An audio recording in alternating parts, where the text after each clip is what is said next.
ठीक है, तो आज का क्लास स्टार्ट करते हैं। कूलम्ब्स लॉ, कूलम्ब्स लॉ से क्या पता चलता है? कूलम्ब्स लॉ से हम लोग पता करते हैं कि दो चार्ज के बीच का फोर्स का मैग्नीट्यूड क्या है और फोर्स का डायरेक्शन क्या है। बस इतना ही, फोर्स का मैग्नीट्यूड और फोर्स का डायरेक्शन, दो चीज। मैग्नीट्यूड का formula K Q1 Q2 by R square, और direction, direction sir common sense से निकालते हैं, मतलब नेचर ऑफ चार्ज का हेल्प लेते हैं। अगर सेम चार्ज होगा, सिमिलर चार्ज होगा तो रिपल्सन, और अगर अपोजिट चार्ज होगा तो अट्रैक्शन। यही कंसेप्ट है। अब इसी कंसेप्ट पे सारा सवाल बनेगा। वेक्टर आना चाहिए, वेक्टर को जोड़ना, चूंकि फोर्स वेक्टर है। तो स्टार्ट करते हैं। पहला क्वेश्चन लिखो, find the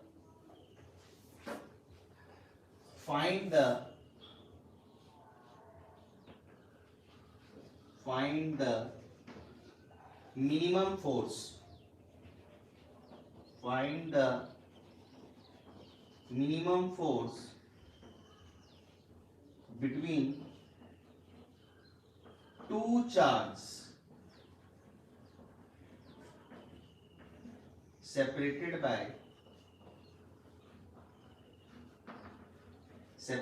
by unit distance।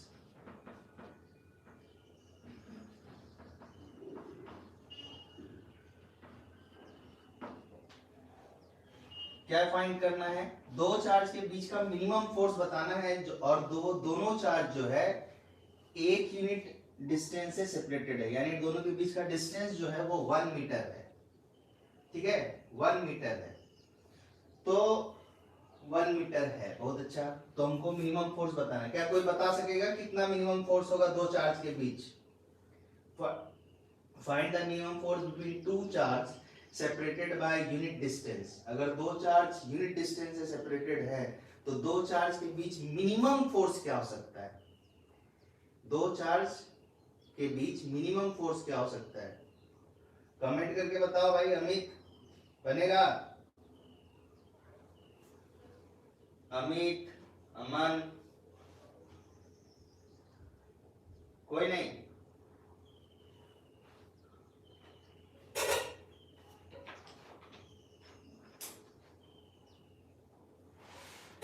आशीष, कुछ नहीं। देखो, दो चार्ज के बीच का मिनिमम फोर्स हमको बताना है। एक चार्ज Q1 है और एक चार्ज Q2 है, ठीक। और दोनों के बीच का सेपरेशन अगर R होता है तो फॉर्मूला अपने पास क्या है? अपने पास फॉर्मूला है कि Fe जो वैल्यू होगा उसका मैग्नीट्यूड जो होगा वो होगा K, Q1 का मैग्नीट्यूड इंटू Q2 का magnitude divided by R square, divided by R square. इस क्वेश्चन पे हम आते हैं, बट हम यहां से कुछ बताना चाहते हैं। अगर ध्यान से देखो, K क्या है? K कांस्टेंट है। K क्या है? एक कांस्टेंट है। K क्या है? एक कांस्टेंट है। R क्या है? दोनों चार्ज के बीच का डिस्टेंस है। तो इस चीज से हम बोल सकते हैं क्या? फिजिक्स में एक चीज हमेशा आएगा, वो क्या है कि थोड़ा सा मैथमेटिक्स है। सपोज कि y जो है बोल रहा है कि is directly proportional to x। ये डायरेक्टली प्रोपोर्शनल का साइन है। y is directly proportional to x। इसका मतलब क्या है कि अगर x इंक्रीज करेगा तो दिस इंप्लाई y भी क्या होगा? इंक्रीज करेगा। और अगर x डिक्रीज करेगा तो दिस इंप्लाई y भी क्या होगा? डिक्रीज करेगा। ये रिलेशन होता है डायरेक्टली प्रोपोर्शनल का। ये है डायरेक्टली प्रोपोर्शनल का साइन, डायरेक्टली प्रोपोर्शनल।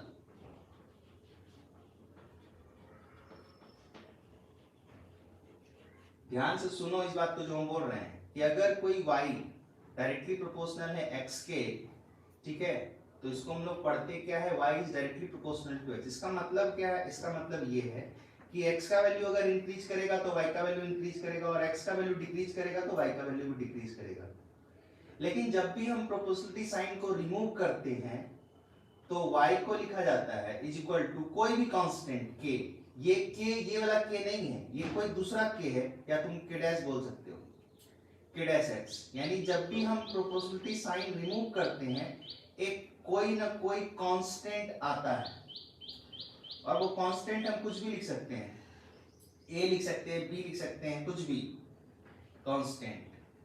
तो ये डायरेक्टली प्रोपोर्शनल का रिलेशन है।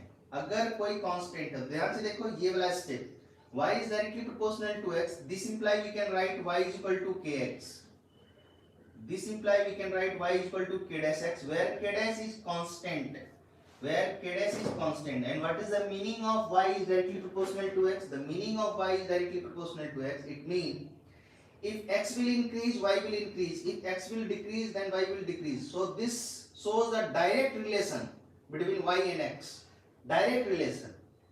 In the same way, if we look another relation, y is directly proportional to 1 by x. ध्यान से देखो इस बात को हम लोग कैसे पढ़ते हैं इसको। अगर हम पढ़ेंगे इसको हम दो तरीके से पढ़ सकते हैं। y is directly proportional to 1 by x. अगर 1 by x को एक साथ बोलेंगे तो हम बोलेंगे कि y is directly proportional to 1 by x.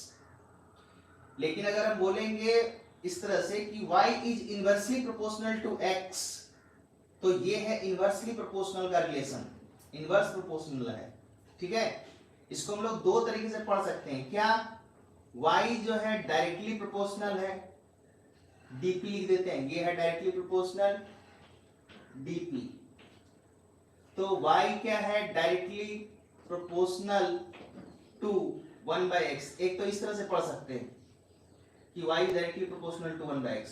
तो इसका मतलब क्या है, जब ये वाला टर्म 1 by x वाला टर्म अगर इंक्रीज करेगा तो y इंक्रीज करेगा, और 1 by x वाला टर्म अगर डिक्रीज करेगा तो y डिक्रीज करेगा।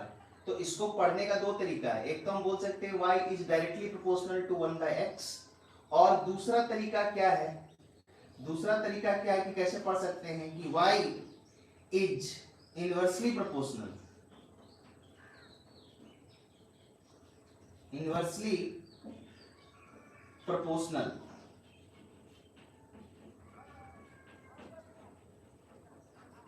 to x। और इसका मतलब क्या होगा, इसका मतलब ये होगा कि अगर x इंक्रीज करेगा तो y डिक्रीज करेगा, और अगर x डिक्रीज करेगा तो y इंक्रीज करेगा, ये मतलब है। तो इतना तो अब समझ गए हम लोग कि y अगर डायरेक्टली प्रोपोर्शनल टू x है तो हम y इक्वल टू कोई कांस्टेंट इनटू x लिख सकते हैं, लेकिन ये उतना इंपॉर्टेंट नहीं है। इंपॉर्टेंट ये है कि अगर y is equal to k dash x दिया हुआ है then we can write y is directly proportional to x।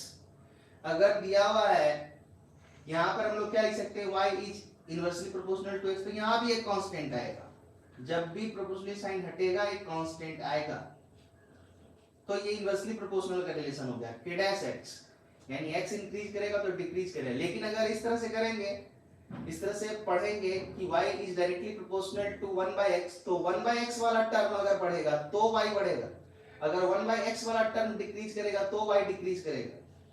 तो ध्यान से देखो, ये चीज समझ गए तुम लोग। अगर ध्यान से देखो यहाँ k तो एक कांस्टेंट है, इसलिए मीडियम के लिए ये कांस्टेंट होगा, चाहे मीडियम कोई भी हो, तो ये कांस्टेंट है k। यानी हम बोल सकते हैं कि Fe जो है वो directly proportional to product of charge है। यस वी कैन से, हम क्या बोले कि y is directly proportional to x, सही है, then we can write y is equal to k dash x where k dash is constant, ये बिल्कुल सही है। लेकिन हम बोल रहे हैं कि हमको ऊपर से नीचे नहीं, नीचे से ऊपर जाने आना चाहिए, तो y is equal to k dash x है, then we can write y is directly proportional to x।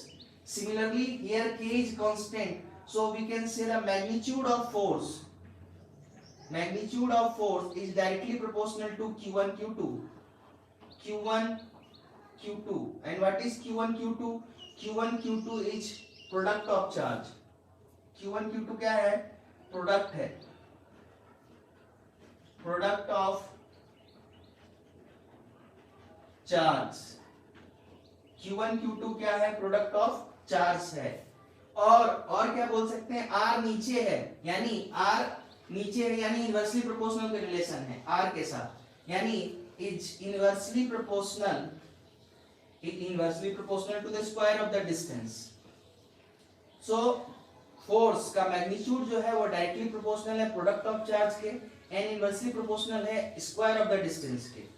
तो हमको ये कूलम्ब्स लॉ पता है, F equal to K Q1 Q2 by R square. तो हमको ये भी पता होना चाहिए कि the magnitude of electrostatic force between two charge is directly proportional to the product of charge. Actually here we have taken the magnitude of product of charge and inversely proportional to the square of the distance, inversely proportional to the square of distance। अब ये सारा बात हम discuss किए, अब इसको एकदम ध्यान से सोचो क्या बोल रहा है क्वेश्चन में, find the minimum force between two charge separated by unit distance. यानी Q1 Q2 के बीच का हमको मिनिमम फोर्स बताना है और R फिक्स कर दिया है। R क्या कर दिया है, फिक्स्ड कर दिया है। तो R का वैल्यू तो 1 है भाई, R का वैल्यू तो 1 है, यानी R तो फिक्स्ड हो गया, ये तो कांस्टेंट हो गया।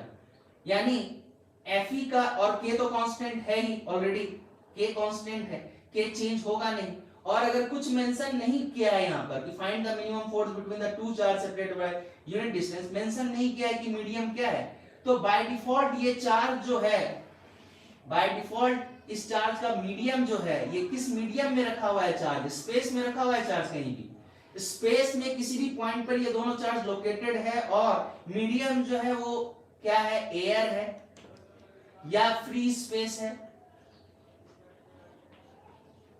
अगर मेंशन ना हो तो, या वैक्यूम हो, ये सब है भाई, ये तीनों हो सकता है। ठीक है, जब भी मीडियम नहीं दिया जाएगा तो हम लोग हमेशा बाय डिफॉल्ट क्या सेलेक्ट करेंगे कि मीडियम क्या है, एयर है या फ्री स्पेस है या वैक्यूम है। ठीक है, अच्छा अब तो Fe का मैग्नीट्यूड हमको पता करना है Q1 Q2 के बीच, लेकिन Q1 Q2 का चार्ज का मैग्नीट्यूड नहीं दिया हुआ, मैग्नीट्यूड ऑफ चार्ज नहीं दिया हुआ, लेकिन हमको एक बात पता है क्वांटाइजेशन ऑफ चार्ज से, और एक बात ये भी पता है कि सबसे छोटा चार्ज क्या होता है, what is the smallest charge, electron. तो यहां पर ध्यान से देखो, R फिक्स हो गया, R का वैल्यू 1 मीटर। अब हमको बता रहा है कि दोनों के बीच का मिनिमम फोर्स, तो Fe को मिनिमम होने के लिए R तो कांस्टेंट हो गया, R का वैल्यू 1 हो गया, K भी कांस्टेंट है, यानी Fe का मैक्सिमम वैल्यू या minimum value only product of charge पे डिपेंड करेगा। इस केस में Fe का मैक्सिमम या minimum value product of charge पे डिपेंड करेगा। यानी अगर प्रोडक्ट ऑफ चार्ज मैक्सिमम होगा तो दो चार्ज के बीच का फोर्स मैक्सिमम होगा, और अगर प्रोडक्ट ऑफ चार्ज के बीच प्रोडक्ट ऑफ चार्ज का वैल्यू मिनिमम होगा तो Fe का वैल्यू भी क्या होगा, मिनिमम होगा।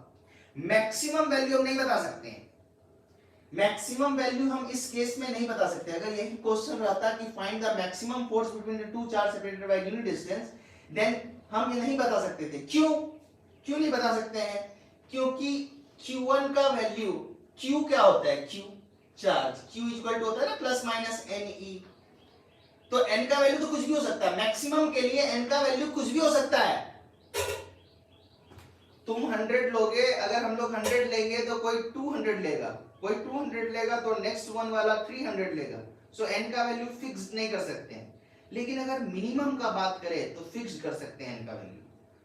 इसीलिए मैक्सिमम नहीं निकाल सकते इस केस में, मिनिमम 100% निकाल सकते हैं।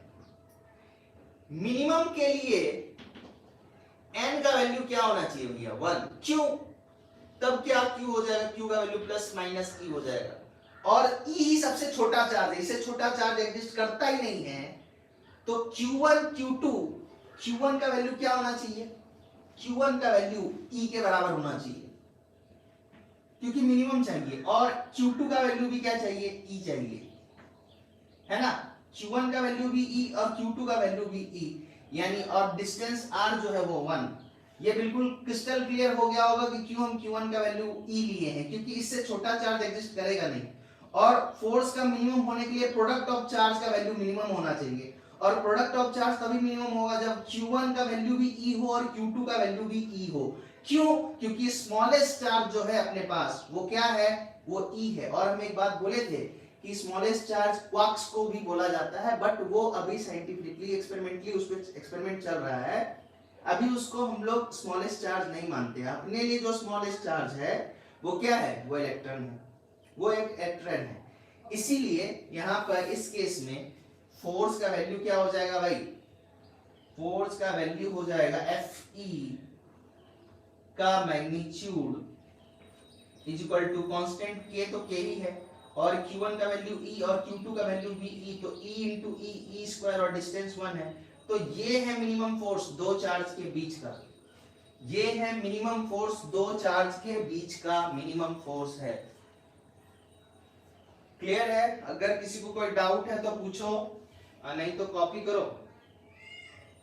When Q1 Q2 is minimum, good Aman, when Q1 Q2 is minimum, actually force को मिनिमम होने के लिए Q1 Q2 को क्या होना पड़ेगा, मिनिमम होना पड़ेगा। Q1 Q2 का